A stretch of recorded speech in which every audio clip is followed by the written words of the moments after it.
नमस्कार, आप देख रहे हैं 4 PM और मैं हूं अभिषेक मिश्रा। क्या बिहार के मुख्यमंत्री नीतीश कुमार फिर पाला बदलने की तैयारी में हैं, या यूं कहें उनके राजनीतिक विरोधियों की भाषा में कि क्या नीतीश कुमार फिर पलटने की तैयारी में हैं? और तब जब नीतीश कुमार कह चुके हैं, हाल के दिनों में कई बार कह चुके हैं कि अब जीवन भर बीजेपी का साथ नहीं छोड़ेंगे, लेकिन यह कहकर भी नीतीश कुमार बीजेपी का साथ छोड़ेंगे, उनकी तीसरी कसम क्या टूटने वाली है। देखिए पिछले दिनों क्या हुआ है, किस तरह के घटनाक्रम रहे हैं, उन घटनाक्रमों पर आएंगे। उन घटनाक्रम और उन संकेतों के आधार पर हम आपको 3 दिन 4 दिन पहले ही ये बता चुके हैं कि ऐसा लगता है कि नीतीश कुमार फिर पाला बदलने की तैयारी कर चुके हैं, क्योंकि संकेत वही मिल रहे हैं और वो संकेत इस बात की पुख्ता गवाही दे रहे हैं कि नीतीश कुमार फिर किसी बड़े खेल की तैयारी में हैं। लेकिन आज क्या हुआ है, हम आज की बात करते हैं और फिर पिछले घटनाक्रमों की बात करेंगे। दरअसल संसदीय समिति की बैठक में आज जेडीयू ने जो स्टैंड लिया है, उसने एक बार फिर मोदी सरकार की मुसीबत बढ़ा दी है, या मोदी की बीजेपी की टेंशन बढ़ा दी है। मोदी सरकार की मुसीबत अभी नहीं बढ़ी है। मोदी सरकार की मुसीबत तो तब बढ़ेगी जब नीतीश कुमार पाला बदलेंगे, वो सरकार से समर्थन वापस लेंगे। तो सरकार की मुसीबत अभी नहीं बढ़ी है, मुसीबत बढ़ सकती है, मुसीबत बढ़ने के आसार हैं। दरअसल एक संसदीय समिति की बैठक हुई दिल्ली में, और उस संसदीय समिति की बैठक में जेडीयू के सांसद ने कांग्रेस और तृणमूल का साथ दिया है। इंडिया गठबंधन के स्टैंड के साथ जेडीयू के सांसद खड़े हुए हैं, कांग्रेस और तृणमूल का साथ दिया है।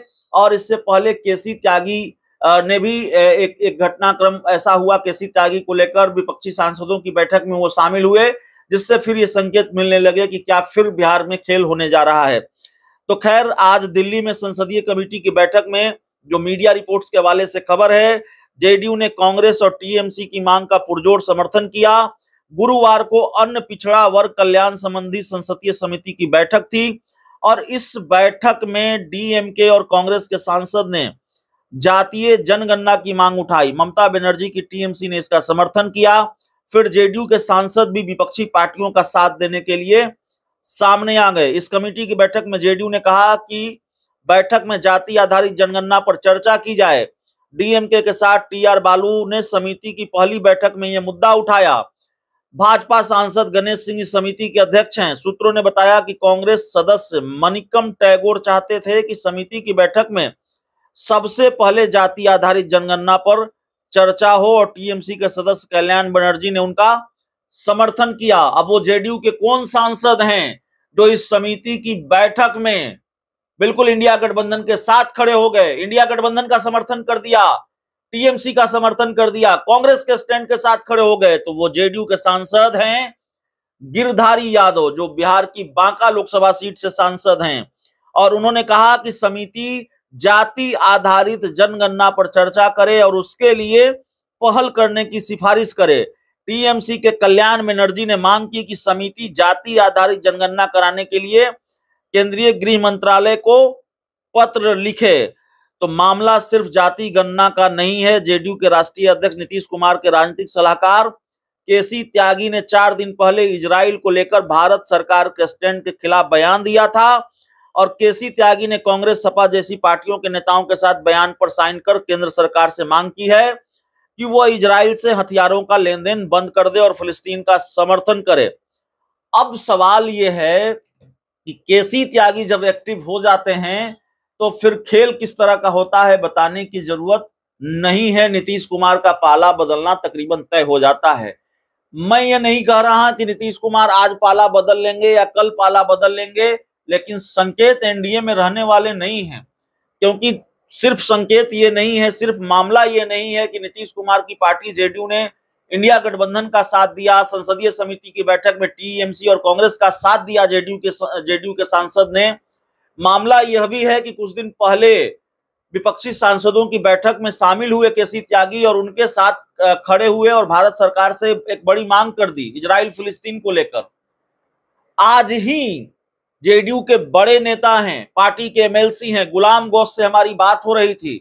उन्होंने कहा कि मोदी की सरकार बैसाखी की सरकार है, और मनमानी नहीं चलेगी। वक्फ संशोधन अधिनियम बिल को लेकर कह रहे थे, लोग सड़क पर उतरेंगे और जेडीयू भी पीछे नहीं हटेगी। ये बयान है, किसका बयान है? ये जेडीयू के बड़े नेता गुलाम गौस का बयान है। वक्फ संशोधन अधिनियम बिल को लेकर एक तरफ ललन सिंह संसद में इस बिल का समर्थन करते हैं और दूसरी तरफ पटना में ललन सिंह ही और जेडीयू के दूसरे बड़े नेता मुस्लिम नेताओं के साथ मीटिंग करते हैं, उनको आश्वासन देते हैं कि आपकी जो चिंताएं हैं उनको उसका ख्याल रखा जाएगा। यह भी सवाल उठता है कि क्या वक्फ संशोधन अधिनियम बिल को लेकर यू टर्न लेगी जेडीयू और संसद में समर्थन किया, लेकिन आगे क्या विरोध के स्वर उठ सकते हैं? जिस तरह से चिराग पासवान ने इस बिल को लेकर चिंताएं बढ़ाई, उसी तरह से क्या नीतीश कुमार भी मुसीबत बढ़ाएंगे मोदी सरकार की? यह भी सवाल है। तो बड़ा मामला है, बड़ी खबर सामने आ गई है। जिस तरीके से लगातार ऐसे स्टैंड सामने आ रहे हैं चिराग पासवान के भी और अब जेडीयू के भी, जेडीयू के सांसद टीएमसी और कांग्रेस के साथ खड़े होते हैं, संसदीय समिति की बैठक में उनका समर्थन करते हैं। एक और घटनाक्रम याद कीजिए, उस घटनाक्रम को भी हम आपको याद दिलाते हैं, या उस तरह के संकेत भी मिल रहे जो हमने आपको 3-4 दिन पहले बताया था। एक तरफ भारतीय जनता पार्टी ने अपने एक्स हैंडल पर इंडिया गठबंधन के नेताओं के खिलाफ, ममता बनर्जी के खिलाफ, तेजस्वी यादव, लालू यादव के खिलाफ, राहुल गांधी के खिलाफ बीजेपी ने अपने एक्स हैंडल पर मोर्चा खोल रखा है, उनके खिलाफ अभियान चला रखा है। दूसरी तरफ इंडिया गठबंधन को लेकर कम से कम नीतीश कुमार के तेवर नरम हैं। नीतीश कुमार ने इसको लेकर चुप्पी साध रखी है, न ममता बनर्जी के खिलाफ, न राहुल गांधी के खिलाफ, न तेजस्वी यादव के खिलाफ बहुत कुछ नीतीश कुमार ने बोला है। अभी उन्होंने चुप्पी साध रखी है। हाँ, जेडीयू की तरफ से और आरजेडी की तरफ से नेताओं के बयान, कुछ नेताओं के बयान जरूर आ रहे हैं।